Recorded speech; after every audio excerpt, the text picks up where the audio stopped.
नमस्कार दोस्तों, स्वागत है आपका अपने YouTube channel big ocean knowledge में। दोस्तों आज हम बात करेंगे जो आपका सेट एग्ज़ाम होता है। और दोस्तों यह सेट एग्ज़ाम चाहे किसी भी स्टेट का हो, चाहे एमपी स्टेट का हो या फिर राजस्थान स्टेट का हो या फिर छत्तीसगढ़ स्टेट का हो, यानी तमाम राज्य जो हो ये सेट एग्ज़ाम करवाते हैं। यानी जो आपका सेट एग्ज़ाम या पात्रता परीक्षा कंडक्ट करवाते हैं दोस्तों, उसमें जो आपका फर्स्ट पेपर होता है, यानी जो आपका फर्स्ट पेपर जो होता है दोस्तों, उसमें जैसे शिक्षण अभिक्षमता एवं रिसर्च एप्टीट्यूड का जो होता है दोस्तों, उसमें जो है तो आपका एक फर्स्ट यूनिट होता है दोस्तों टीचिंग एप्टीट्यूड का दोस्तों। तो टीचिंग एप्टीट्यूड में किस तरह के क्वेश्चन पूछे जाते हैं, किस तरह के क्वेश्चन बनते हैं दोस्तों, आज हम उसी के बारे में बात करेंगे। तो देखेंगे दोस्तों जो प्रीवियस ईयर के क्वेश्चन हैं उसके बारे में हम डिस्कस करेंगे कि किस तरह के क्वेश्चन बनते हैं। और साथ ही दोस्तों हम समझेंगे कि क्वेश्चन जो होते हैं उनको हम किस तरह से रीड करें, क्वेश्चन को किस तरह से समझें अच्छे से, ताकि हम अपने आंसर को अच्छे ढंग से दे पाएँ। तो दोस्तों हमारे वीडियो पे अंत तक बने रहिए। और सबसे पहले मैं बताना चाहता हूं दोस्तों कि अगर आप हमारे वीडियो में पहली बार विजिट कर रहे हैं तो दोस्तों हमारे चैनल को सब्सक्राइब कर लें और बेल आइकन की घंटी को जरूर प्रेस कर लें, क्योंकि दोस्तों हमारे द्वारा इसी तरह महत्वपूर्ण जो है टॉपिक या कंटेंट या प्रीवियस ईयर क्वेश्चन जो है तो लेकर आते रहते हैं दोस्तों। तो जब भी हमारे द्वारा ऐसा ही कोई कंटेंट लाया जाए उसका नोटिफिकेशन सबसे पहले आपको प्राप्त हो। तो दोस्तों बने रहिएगा अंत तक। चलिए दोस्तों स्टार्ट करते हैं। दोस्तों आज हम बात करेंगे प्रीवियस ईयर क्वेश्चन, यानी जो आपका सेट एग्ज़ाम 2018 में हुआ था दोस्तों, और एमपी पीएससी द्वारा करवाया गया था।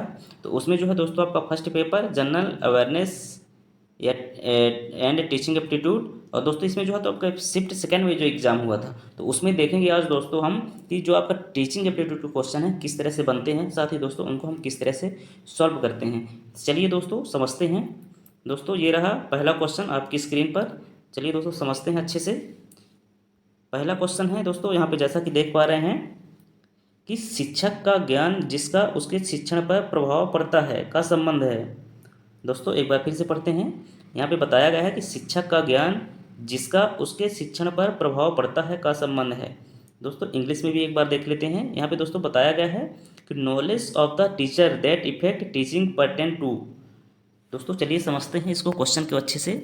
देखिए दोस्तों एक तो यहाँ पे पूछा गया है शिक्षक का ज्ञान, कि शिक्षक का ज्ञान कौन सा है, शिक्षक का ऐसा कौन सा ज्ञान है जो शिक्षण शिक्षण पर प्रभाव डालता है। तो दोस्तों क्वेश्चन आपको समझ में आ गया। पूछा गया है कि शिक्षक का ज्ञान जिसका उसके शिक्षण पर प्रभाव पड़ता है का संबंध है। यानी यहाँ पे पूछा जा रहा है कि शिक्षक का ऐसा कौन सा ज्ञान है जो कि शिक्षण पर प्रभाव डालता है, क्योंकि दोस्तों शिक्षक ही क्या होता है, वो शिक्षण देने का कार्य करता है। यानी जो टीचिंग का कार्य होता है दोस्तों कौन करता है, शिक्षक करता है। तो शिक्षक का ऐसा कौन सा ज्ञान है जो शिक्षण पर प्रभाव डालता है। तो चलिए दोस्तों समझते हैं। तो देखिए दोस्तों आपके यहाँ पे पहला ऑप्शन दिया हुआ है दोस्तों, पहला ऑप्शन यहाँ पे हो जाता है दोस्तों यहाँ पे भावनात्मक क्षेत्र।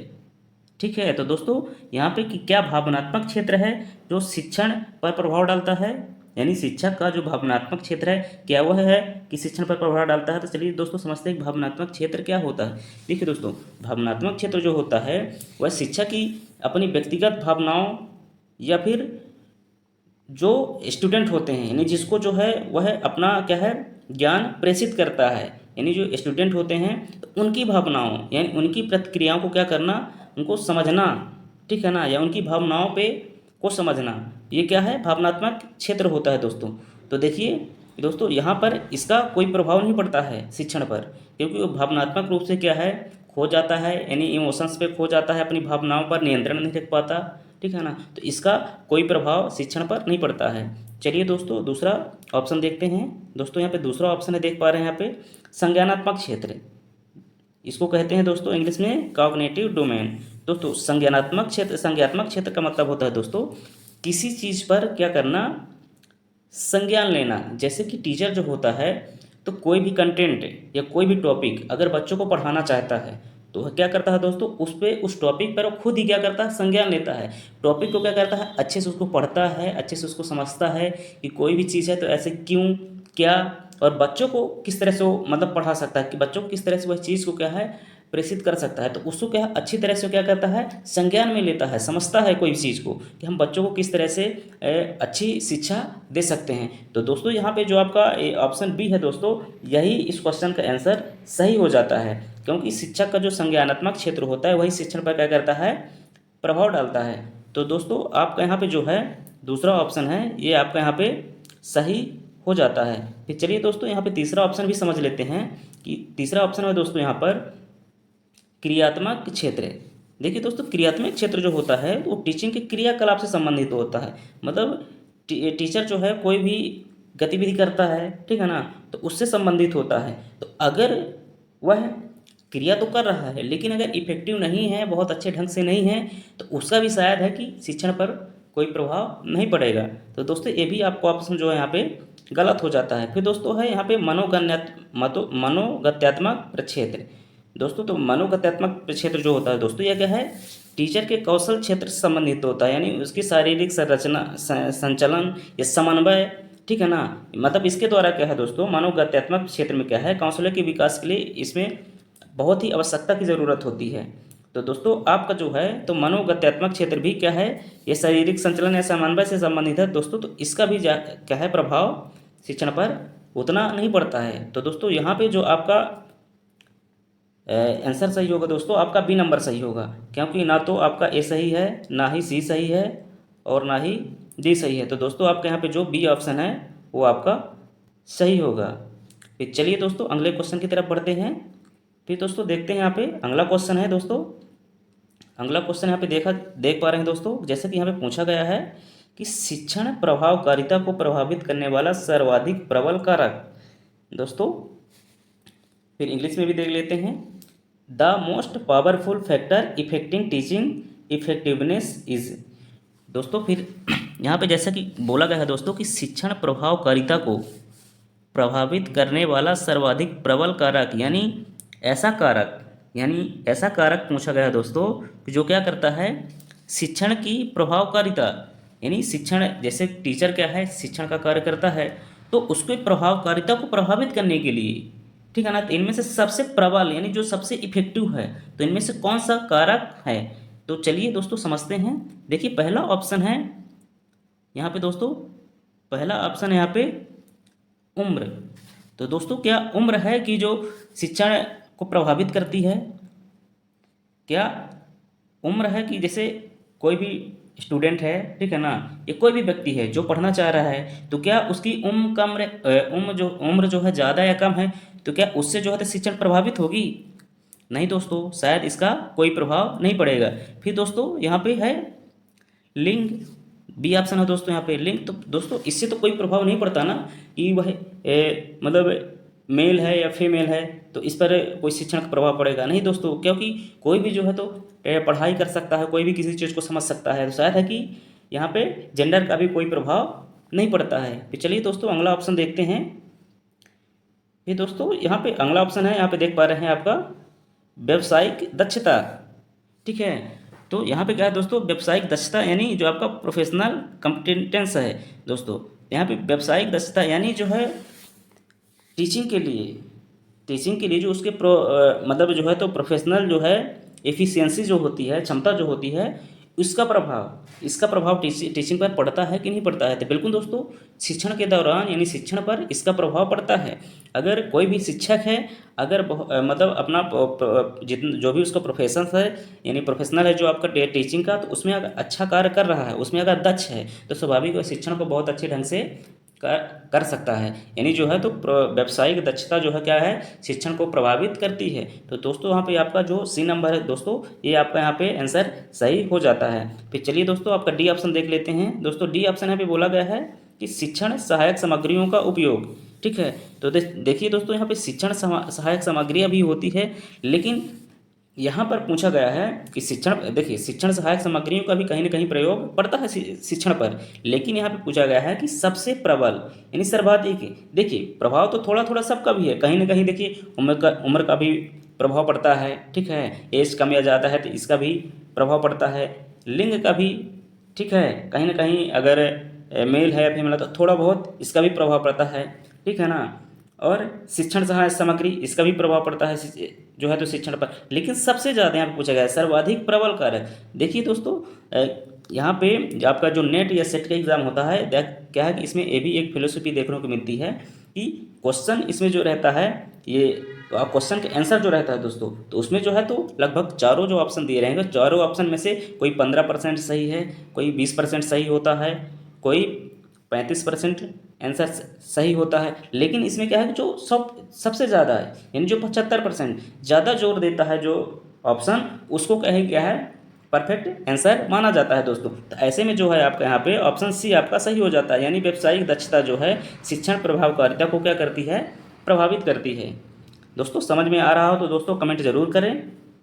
चलिए दोस्तों बढ़ते हैं अगले क्वेश्चन की ओर। ये दोस्तों अगला क्वेश्चन यहाँ पे देख पा रहे हैं कि स्मार्ट कक्षा सुविधा का उपयोग निर्भर करता है। दोस्तों स्मार्ट कक्षा का मतलब आप समझ गए होंगे। स्मार्ट कक्षा का मतलब कि दोस्तों यहाँ पे डिजिटल बोर्ड के माध्यम से जैसे स्मार्ट क्लासेस चलाई जा रही हैं, ठीक है ना। इसके लिए बहुत ही क्या है तकनीकी कौशल, तकनीकी ज्ञान की आवश्यकता होनी चाहिए, यानी शिक्षक जो है तकनीकी रूप से सक्षम है, ठीक है, तकनीक का ज्ञान रखता है, तकनीक कौशल का ज्ञान रखता है दोस्तों। तो क्या है वह आज जो है तो बहुत अच्छे ढंग से क्या है वो क्लास को संचालित कर सकता है। तो आज का ज़माना क्या है दोस्तों, वह स्मार्ट कक्षा का ही ज़माना है। इसके पहले जो है तो पारंपरिक विधि से जो टीचिंग हुआ करती थी दोस्तों, तो उसमें क्या है कि एक ब्लैक बोर्ड होता था, उसमें क्या है कि फिर जो है तो चाक या चाक वगैरह के माध्यम से क्या किया जाता था, उस पर लिखा जाता था। लेकिन आज का ज़माना क्या है दोस्तों, स्मार्ट कक्षा का है, डिजिटल कक्षाएँ चलती हैं दोस्तों। तो यहाँ पर यही पूछा गया है कि आपका स्मार्ट कक्षा सुविधा का उपयोग निर्भर करता है, यानी जो स्मार्ट कक्षा क्लास जो होती है दोस्तों वह किस पर निर्भर करती है। तो चलिए समझते हैं इन ऑप्शनों में से कि ऐसा कौन सा ऑप्शन है जो इस स्मार्ट कक्षा को जो है तो संचालित करता है, यानी स्मार्ट कक्षा में जो है तो सहायक होता है। चलिए दोस्तों समझते हैं। पहला यहाँ पे ऑप्शन है दोस्तों, यहाँ पे देख पा रहे हैं कि कंप्यूटर साक्षरता। क्या दोस्तों किसी शिक्षण के यानी किसी शिक्षक के पास अगर कंप्यूटर की साक्षरता है, मतलब कंप्यूटर के बारे में अच्छा जानता है, कंप्यूटर की अच्छी नॉलेज रखता है, कंप्यूटर में अच्छी तरह से वर्किंग कर सकता है, तो क्या यह स्मार्ट कक्षा का उपयोग कर सकता है। बिल्कुल दोस्तों, अगर शिक्षक जो है तो कंप्यूटर का ज्ञान रखता है, उसको अच्छी तरह से ऑपरेट करना जानता है, तो बिल्कुल दोस्तों जो है तो स्मार्ट कक्षा को क्या कर सकता है, संचालित कर सकता है दोस्तों। तो यहाँ पे जो है तो पहला ऑप्शन जो है दोस्तों ये सही हो जाता है। फिर देखिए दोस्तों दूसरा ऑप्शन भी समझ लेते हैं। देखिए दोस्तों दूसरा ऑप्शन है यहाँ पर, दूसरा ऑप्शन बोला गया है कि साक्षरता पर। तो दोस्तों देखिए अगर शिक्षक साक्षर है या कोई भी व्यक्ति अगर साक्षर है, तो क्या उसके साक्षर होने से ही वह स्मार्ट कक्षा संचालित कर सकता है। बिल्कुल नहीं दोस्तों, क्योंकि जब तक उसको तकनीकी ज्ञान नहीं रहेगा, कंप्यूटर का अच्छी तरह से नॉलेज नहीं रहेगा, तो उसके साक्षर होने से कोई मतलब नहीं है कि वो स्मार्ट क्लास संचालित या उसको ऑपरेट कर सकता है, तो उसको नहीं कर सकता। दोस्तों आपके यहाँ पे बी ऑप्शन जो है तो ये गलत हो जाता है, ये सही नहीं होगा। फिर दोस्तों यहाँ पे सी ऑप्शन देख लेते हैं। दोस्तों यहाँ पे सी ऑप्शन है आपका कंप्यूटर पर। तो बिल्कुल दोस्तों ये कंप्यूटर है, तो क्या कंप्यूटर का स्मार्ट कक्षा पर प्रभाव पड़ता है। बिल्कुल नहीं दोस्तों, क्योंकि अगर किसी भी क्लासरूम में अगर कंप्यूटर बहुत सारे कंप्यूटर रखे हुए हैं, तो क्या बहुत सारे कंप्यूटर रखने से स्मार्ट कक्षा संचालित हो जाएगी। बिल्कुल नहीं दोस्तों, जब तक इसमें कंप्यूटर को समझने वाला, जानने वाला या कंप्यूटर को ऑपरेट करने वाला नहीं होगा, तो वह स्मार्ट कक्षा के लिए उपयोगी नहीं हो सकता। कंप्यूटर रखे होने से, कंप्यूटर की व्यवस्था होने से वही पर्याप्त नहीं है कि स्मार्ट कक्षा जो है तो संचालित हो जाएगी। उसके लिए क्या है, उसका पर्याप्त ज्ञान भी होना चाहिए। तो यहाँ पे दोस्तों जो है आपका सी ऑप्शन भी यहाँ पे गलत हो जाता है। अभी दोस्तों आप यहाँ पे डी ऑप्शन देख रहे हैं दोस्तों, कि डी ऑप्शन में दोस्तों कहा गया यहाँ पे विद्यार्थियों की उम्र, तो इसका भी कोई प्रभाव नहीं पड़ता है। विद्यार्थियों की उम्र देखिए क्या है, वह 10 साल का है, 12 साल का है, 20 साल का है, 25 साल का है, इस पर स्मार्ट कक्षा का कोई प्रभाव या उस पर निर्भरता नहीं रहती है। मतलब कि विद्यार्थी अगर 15 साल का है, 20 साल का भी है, तो इससे नहीं है कि वो 15 साल का है तो उसको स्मार्ट कक्षाएं नहीं दी जाएगी, या फिर 20 साल का है तो उसको स्मार्ट कक्षाएं ही दी जाएंगी, वही स्मार्ट कक्षा पर निर्भर करता है। तो दोस्तों ये भी आपका ऑप्शन जो है डी हो, ये भी यहाँ पे गलत हो जाता है। और दोस्तों यहाँ पे आपका ऑप्शन जो सही होगा ए होगा। फिर चलिए दोस्तों समझते हैं अगला क्वेश्चन। फिर दोस्तों अगला क्वेश्चन यहाँ पे आप देख पा रहे हैं कि चौथा क्वेश्चन यहाँ पे देख पा रहे हैं दोस्तों कि यहाँ पे कहा गया है कि शिक्षक के व्यावसायिक विकास एवं अधिगम हेतु उपलब्ध संसाधनों के प्रकार में सम्मिलित है। देखिए दोस्तों यहाँ पे पूछा गया है कि शिक्षक के व्यावसायिक विकास, यानी शिक्षक का जो व्यवसाय, यानी शिक्षक का व्यवसाय क्या है, यानी शिक्षक का प्रोफेशंस क्या है, टीचिंग है, यानी पढ़ाना है। और तो उसी के प्रोफेशन के विकास में, यानी प्रोफेशन के उसके डेवलपमेंट में एंड अधिगम में, यानी जो शिक्षक सीखता भी है, ठीक है ना, और अपने प्रोफेशन में क्या करता है, विकास करता है, तो उनके विकास एवं सीखने हेतु वो उपलब्ध संसाधनों के प्रकार में सम्मिलित है, यानी जो संसाधन इनमें से कौन से संसाधन हैं जो उसके व्यवसायिक विकास एवं अधिगम हेतु जो है उसमें सहायक होते हैं। तो चलिए दोस्तों समझते हैं। देखिए पहला यहाँ पे ऑप्शन है दोस्तों, यहाँ पे देख पा रहे हैं। पहले तो इसमें देखते हैं, 4 ऑप्शन पहले दिए हुए हैं दोस्तों, फिर वहाँ पे आपका जो है तो सुमेलित रूप से दिया हुआ है यहाँ पे ABC में कि ए होगा, ए में कि 1 होगा, बी में 2 होगा, फिर 2 या 3 होगा। तो ऐसे समझते हैं। देखिए पहले प्रकार समझ लेते हैं कौन कौन से हैं। देखिए एक प्रकार है व्यावसायिक साहित्य। व्यावसायिक साहित्य का मतलब है कि दोस्तों जो शिक्षक का क्या है प्रोफेशंस जो होता है उसके बारे में साहित्य यानी लिटरेचर, यानी अगर उससे संबंधित उसको अगर साहित्य मिल जाता है जो उसका प्रोफेशंस है, मतलब शिक्षक का जो प्रोफेशंस है यानी जो व्यवसाय है उससे संबंधित साहित्य अगर उसको मिल जाते हैं, उसको अच्छे से पढ़ता है, उसके बारे में गहन अध्ययन करता है दोस्तों, तो बिल्कुल इसका भी प्रभाव पड़ता है उसके व्यवसायिक विकास एवं अधिगम पर। फिर दोस्तों यहाँ पे दूसरा यहाँ पे देख पा रहे हैं सहकर्मी। दोस्तों यहाँ पे सहकर्मी है। सहकर्मी का मतलब होता है दोस्तों उसमें सहायक होने वाला, यानी उसके साथ में काम करने वाला भी हो सकता है या किसी तरह का भी जो मतलब उसके प्रोफेशन में कहीं ना कहीं सहायक हो, जो उसको सलाहकार दे के रूप में कार्य करता हो, जो उसको कहीं ना कहीं उसकी शंकाएं का समाधान करता हो या जो उसके बारे में कुछ ना कुछ उसको जो है तो बताता हो। तो सहकर्मी जो होते हैं यानी उसके साथ में काम करने वाले शिक्षक के, तो उनका भी क्या है उसके व्यवसायिक विकास एवं अधिगम का पर प्रभाव पड़ता है, क्योंकि उनके द्वारा भी क्या है कुछ ना कुछ वह सीखता है। फिर यहाँ पे तीसरा देख पा रहे हैं ऑप्शन, तीसरा यहाँ पे है व्यावसायिक समितियाँ, यानी जो प्रोफेशन समितियाँ होती हैं दोस्तों, तो प्रोफेशन समितियाँ का भी क्या है व्यावसायिक विकास एवं अधिगम पर प्रभाव पड़ता है। फिर यहाँ पे आपका चौथा ऑप्शन है दोस्तों, यहाँ पे चौथा आप यहाँ पे देख पा रहे हैं कि चौथा में लिखा है दोस्तों व्यावसायिक विकासात्मक क्रियाकलाप। बिल्कुल दोस्तों, यानी जो उसके प्रोफेशंस में जो उसके भी प्रोफेशंस के विकास के लिए जो भी क्रियाकलाप किए जाते हैं दोस्तों, तो बिल्कुल इसका भी प्रभाव पड़ता है किसमें व्यावसायिक विकास एवं अधिगम हेतु। तो दोस्तों यहाँ पे जो आपका क्वेश्चन रहा शिक्षक के व्यावसायिक विकास एवं अधिगम हेतु उपलब्ध संसाधनों के प्रकार में सम्मिलित है। तो दोस्तों यहाँ पे आप ये 4 प्रकार में, जैसे पहला प्रकार हो गया व्यावसायिक साहित्य, दूसरा है सहकर्मी, और तीसरा है व्यावसायिक समितियाँ, और चौथा है व्यावसायिक विकासात्मक क्रियाकलाप। तो चलिए दोस्तों इनमें ऑप्शन में समझते हैं कि इनमें से ये कौन से प्रकार हैं जो उसके व्यावसायिक विकास एवं अधिगम हेतु उपलब्ध होते हैं। देखिए दोस्तों पहला जो है ए नंबर, तो ए नंबर बोल रहा है कि व्यावसायिक साहित्य। तो बिल्कुल दोस्तों व्यावसायिक साहित्य क्या होता है, यह व्यवसाय शिक्षक के व्यावसायिक विकास एवं अधिगम में सहायक होता है बिल्कुल। और यहाँ पे बी ऑप्शन है, बी ऑप्शन है दोस्तों सहकर्मी। बिल्कुल दोस्तों सहकर्मी जो होते हैं तो वो भी शिक्षक के व्यवसायिक विकास एवं अधिगम में उपलब्ध संसाधनों के प्रकार में आते हैं। फिर चलिए दोस्तों आगे समझते हैं।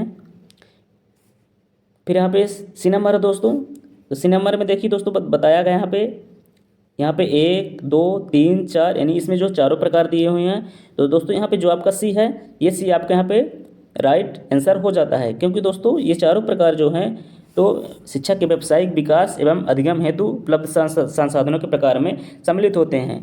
क्योंकि व्यावसायिक साहित्य का ध्यान करके भी क्या है शिक्षक अपने व्यावसायिक विकास एवं अधिगम में विकास करता है दोस्तों, और सहकर्मी के माध्यम से भी यह विकास करता है अपने व्यावसायिक विकास में। फिर दोस्तों व्यावसायिक समितियों के माध्यम से भी यह अपने प्रोफेशंस या फिर अधिगम में विकास करता है। साथ ही दोस्तों व्यावसायिक विकासात्मक क्रियाकलाप के माध्यम से भी अपने प्रोफेशंस में विकास करता है, यानी अधिगम में विकास करता है। चलिए दोस्तों, तो दोस्तों यहाँ पे जो आपका आंसर सही रहा दोस्तों, यहाँ पे आपका सी नंबर होगा। चलिए दोस्तों समझते हैं आपका 5वां क्वेश्चन। दोस्तों अच्छे से समझिएगा दोस्तों, यहाँ पे आपको समझना है कि क्वेश्चन को किस तरह से रीड करना है, पढ़ना है, और क्वेश्चन को किस तरह से समझना है। साथ ही दोस्तों यहाँ पे हमको ये भी समझना है कि हम जो है तो हमारे कौन से ऑप्शन सही हैं या फिर कौन से ऑप्शन सही नहीं हैं, कौन से ऑप्शन हमारे गलत हो सकते हैं। तो हमारे इस तरह से क्वेश्चन को सॉल्व करते हैं या फिर इस तरह से ऑप्शन को हम समझते हैं कि कौन सा इसमें से ऑप्शन गलत हो सकता है, तो हम सही का पता लगा लेंगे, या फिर हमको सही का पता है तो गलत का पता लगा लेंगे, गलत कौन से हो जाएंगे। तो दोस्तों अगर वीडियो पसंद आ रही है तो लाइक करें और कमेंट करें। दोस्तों चलिए समझते हैं 5वें क्वेश्चन को। दोस्तों 5वां क्वेश्चन यहाँ पर बताया गया है कि निम्नलिखित में से अध्येता की कौन सी विशेषता उसके अधिगम की दक्षता को प्रभावित नहीं करती है। दोस्तों यहाँ पे पूछा गया है कि निम्नलिखित में से अध्येता की कौन सी विशेषता। दोस्तों अध्येता का मतलब होता है लर्नर्स, यानी सीखने वाला। सीखने वाला कौन, जो विद्यार्थी होगा वह जो कुछ ना कुछ सीखता है शिक्षक के माध्यम से। तो इसके यहाँ पे अध्येता का मतलब होता है लर्नर से। तो लर्नर की कौन सी विशेषता है जो उसके अधिगम की दक्षता को प्रभावित नहीं करती है। अधिगम का मतलब होता है दोस्तों सीखना, यानी जो लर्नर होता है, जो सीखने वाला होता है, तो ऐसी कौन सी विशेषता है जो उसके सीखने की दक्षता को प्रभावित करती है, जिसके माध्यम से वह जो है तो नहीं सीख सकता। तो चलिए दोस्तों यहाँ पे समझते हैं। देखिए दोस्तों यहाँ पे पहला ऑप्शन है दोस्तों, यहाँ पे पहला ऑप्शन है दोस्तों मानसिक परिपक्वता। तो दोस्तों बिल्कुल ये जो आपकी मेंटल मैच्योरिटी होती है दोस्तों, इसका क्या है अधिगम पर प्रभाव पड़ता है। बिल्कुल दोस्तों, क्योंकि ये मानसिक रूप से अगर परिपक्व है, अच्छी तरह से उसके मेंटल एबिलिटी है दोस्तों, तो वह किसी चीज़ को बहुत ही अच्छी तरह से सीख सकता है। तो बिल्कुल दोस्तों इसका जो है तो अधिगमकर्ता की अधिगम पर प्रभाव पड़ता है दोस्तों। तो ऐसे में जो है तो ये क्वेश्चन तो बिल्कुल परफेक्ट है। फिर दोस्तों यहाँ पे सॉरी ये ऑप्शन आपका बिल्कुल परफेक्ट है। फिर आपका बी ऑप्शन देख लेते हैं दोस्तों। बी ऑप्शन है यहाँ पे इंटरेस्ट यानी रुचि। बिल्कुल दोस्तों यह जैसे अध्येता होता है यानी लर्नर्स होता है, जो सीखने वाला यानी जो विद्यार्थी होता है दोस्तों, बिल्कुल उसकी रुचि का भी प्रभाव पड़ता है उसके टीचिंग पर यानी लर्निंग पर। अगर वह किसी चीज़ को इंटरेस्ट नहीं लेता है, किसी चीज़ को इंटरेस्ट नहीं रखता है, या किसी भी टॉपिक या विषय पर उसकी रुचि नहीं है, तो वह क्या है उसको अच्छे ढंग से नहीं पढ़ सकता है। और फिर दोस्तों यहाँ पे तीसरा ऑप्शन यहाँ पे देख पा रहे हैं दोस्तों, ऑप्शन सी यहाँ पे है अभिवृत्ति यानी एटीट्यूड, यानी उसका दृष्टिकोण किसी चीज़ को लेकर किसी में उसका दृष्टिकोण बहुत अच्छी तरह से है, यानी सकारात्मक है, किसी चीज़ को अच्छी तरह से वह समझने की कोशिश करता है। तो दोस्तों उसको क्या है वह अच्छी तरह से क्या है समझ सकता है, यानी इसको अच्छी तरह से सीख सकता है। तो दोस्तों यहाँ पर जो है आपका सी नंबर भी क्या है, ये भी अधिगम की दक्षता को क्या करता है प्रभावित करता है। और फिर दोस्तों यहाँ पे डी है कि लिंग। तो दोस्तों यहाँ पे जो आपका डी ऑप्शन होता है दोस्तों, यहाँ पे लिंग पूछा गया कि क्या लिंग जो है तो उसकी अधिगम की दक्षता को प्रभावित करता है। तो यहाँ पे दोस्तों आपका लिंग जो है तो बिल्कुल प्रभावित नहीं करता है। यानी देखिए दोस्तों जैसे लर्नर्स होते हैं यानी सीखने वाले, तो सीखने वाले में क्या है स्टूडेंट होते हैं, या तो छात्र या छात्राएं होती हैं, यानी मेल या तो फीमेल। तो क्या दोस्तों इसका प्रभाव पड़ता है कि अगर वह मेल या फीमेल है तो वह जो है तो अधिगम को अच्छी तरह से नहीं सीख सकता है। तो इसका बिल्कुल दोस्तों कोई प्रभाव नहीं पड़ता। वैसे मेल हो चाहे फीमेल क्या है वो भी बराबर जो है तो सीखने के लिए पर्याप्त उनमें जो है दक्षता होती है। इसका कोई प्रभाव नहीं पड़ता कि वह लड़की है तो वह नहीं सीख सकती है, फिर वो लड़का है तो अच्छी तरह से नहीं सीख सकता है। बिल्कुल वो दोनों अच्छी तरह से सीख सकते हैं। तो दोस्तों यहाँ पे यही बताया गया है, ये दोस्तों यहाँ पे यही पूछा गया है कि अध्येता की कौन सी विशेषता है उसकी अधिगम दक्षता को प्रभावित नहीं करती है। तो बिल्कुल दोस्तों आपका जो डी ऑप्शन है ये आपका यहाँ पे सही हो जाएगा, क्योंकि लिंग का कोई प्रभाव नहीं पड़ता है सीखने पर कि वह मेल है या फीमेल है, तो वह जो है तो अच्छी तरह से अधिगम को यानी अच्छी तरह से नहीं सीख सकती है किसी चीज़ को। और बाकी यहाँ पे दोस्तों आपकी जो ए ऑप्शन है आपके, जैसे ए हो गया मानसिक परिपक्वता, दोस्तों इसका प्रभाव पड़ता है अधिगम पर। और रुचि जो है इंटरेस्ट जो है इसका भी अधिगम पर प्रभाव पड़ता है दोस्तों। और जो आपका अभिवृत्ति है दोस्तों इसका भी प्रभाव पड़ता है। तो ऐसे में दोस्तों जो आपका यहाँ पे ऑप्शन डी होता है दोस्तों, ये 5वें क्वेश्चन का ऑप्शन डी जो है यहाँ पे सही हो जाता है, क्योंकि यहाँ पे अधिगम की दक्षता को प्रभावित नहीं करती है ऑप्शन पूछा है दोस्तों, यहाँ पे आपका डी ऑप्शन सही हो जाता है। तो दोस्तों ये रही आज की क्लास। दोस्तों मैं आपको फिर से एक बार कहना चाहता हूँ कि दोस्तों अगर आप यह क्लास आपको बहुत अच्छी लगी है दोस्तों तो लाइक करें और कमेंट करें दोस्तों। और अगर आप हमारे चैनल पर पहली बार विजिट कर रहे हो तो हमारे चैनल को ज़रूर सब्सक्राइब कर लें दोस्तों। चलिए दोस्तों मिलते हैं फिर नेक्स्ट वीडियो में। दोस्तों मैं ऐसे ही वीडियो लाता रहता हूँ दोस्तों, आप बने रहिए हमारे वीडियो पर दोस्तों, और कमेंट करके ज़रूर बताएं कैसी लगी, ताकि हमको भी मोटिवेशनल प्राप्त हो, हमको भी लगे कि हम जो मेहनत कर रहे हैं, जो चीज़ आपको दे पा रहे हैं, तो वह चीज़ अब आपको अच्छी तरह से समझ में आ रही है। क्योंकि दोस्तों आपका फीडबैक ही हमको प्रेरित करेगा कि हम कितने अच्छे ढंग से कोई भी चीज़ को आप तक प्रेषित कर पाएँ, यानी कम्युनिकेट कर पाएँ। ठीक है दोस्तों, चलिए फिर मिलते हैं नेक्स्ट वीडियो में।